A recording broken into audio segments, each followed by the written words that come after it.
One of the most common ways people lose ground in recovery isn't emotional weakness, it's anger. You're doing fine, avoiding unhealthy behaviors, and then bang, someone pisses you off, and the instant response is screw it. And you reach for the drink or smoke because it feels like a slap in the face to the person you're mad at. But in reality, it's kind of like punching yourself in the nose. It doesn't make sense, and yet it's a very natural response.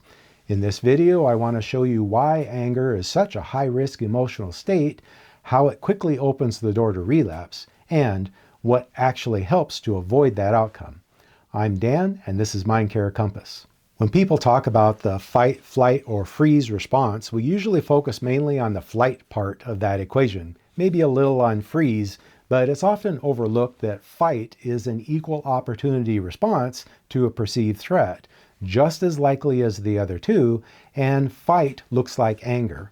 Just picture a cornered animal that bares its teeth and growls to get the threat to back off. As anger builds, judgment weakens, and the brain seeks immediate relief from the intense emotion. How does that happen? Well, remember that our brains work on one of two modes, either thinking brain and survival brain. Thinking brain considers the long-term consequences of my actions, and so I choose not to do something that is destructive down the road.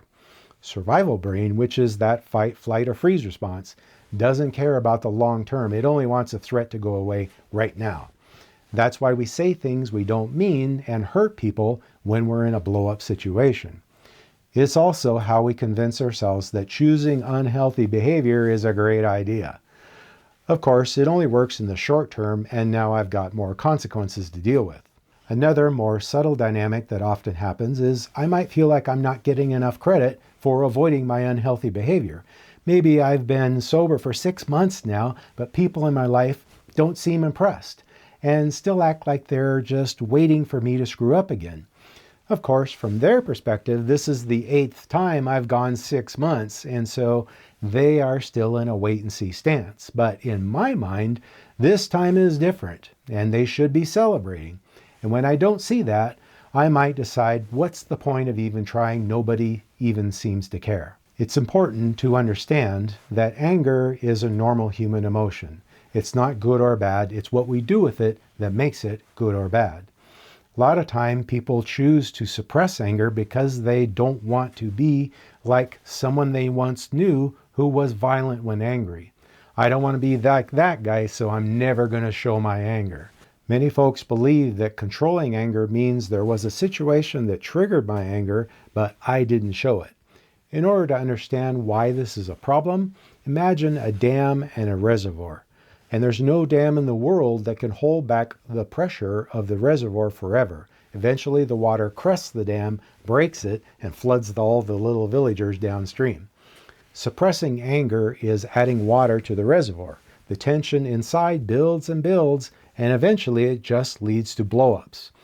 What actually controls the pressure in the reservoir is the spillway. So truly controlling anger means having a controlled release of anger, and that means having constructive outlets. So what do those look like? Well, here's a simple rule to use when deciding what makes a constructive outlet for anger.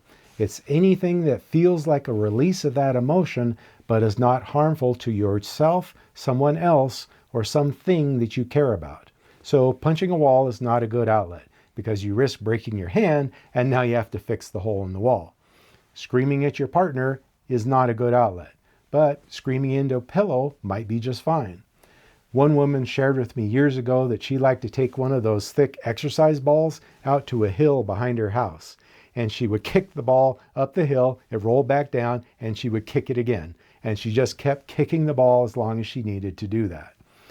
I call these physical outlets variations on the punching bag because years ago we used to counsel people to just put up a punching bag and hit that when they were angry. However, research has taught us that a punching bag actually isn't a good idea, though for two reasons. First, it develops an association in the brain between getting angry and punching things, and that's counterproductive. Second, strangely, we found that people hitting a punching bag would actually get more escalated in their anger rather than less. So we no longer recommend using an actual punching bag. Now, there are two constructive anger outlets I especially want to highlight because they have multiple benefits. The first is exercise. If you channel your anger into going for a walk or lifting weights, not only is that an outlet, but you also feel calmer afterwards due to the endorphin rush or runner's high that results. The second outlet is journaling, especially if you can do that where you don't have to worry about someone reading your journal. That means you can cuss and call names and be undiplomatic because it's not hurting anyone else if no one else ever sees it. If you don't feel like your journal would be safe, you can always write on some random paper and destroy it when you're done. It still works as an outlet. But if you can use a journal, the extra benefit is that you can go back later and reread what you wrote and try to figure out what was it that made you so angry in the first place. If you're interested in a useful technique to diffuse anger before it spikes, check out this video here. So here's the hard truth. Not getting angry isn't an option. The choice is whether anger comes out in a controlled way or explodes on its own and takes your recovery with it. Bottom line, avoiding unhealthy behaviors is like driving down a road that's filled with potholes, and it helps to know where the potholes are in order to avoid them. Anger is one of those potholes. So success in sobriety means planning ahead, and that means developing constructive outlets for anger before you are attempting to quit the destructive coping mechanism. But it's not the only trigger for relapse, and I'm going to be talking about the other two major potholes, which are stress and boredom, and how to avoid them in future videos, so watch for those. Thanks for watching. Thanks especially for subscribing. I really appreciate it. And I'll see you next time. Take care.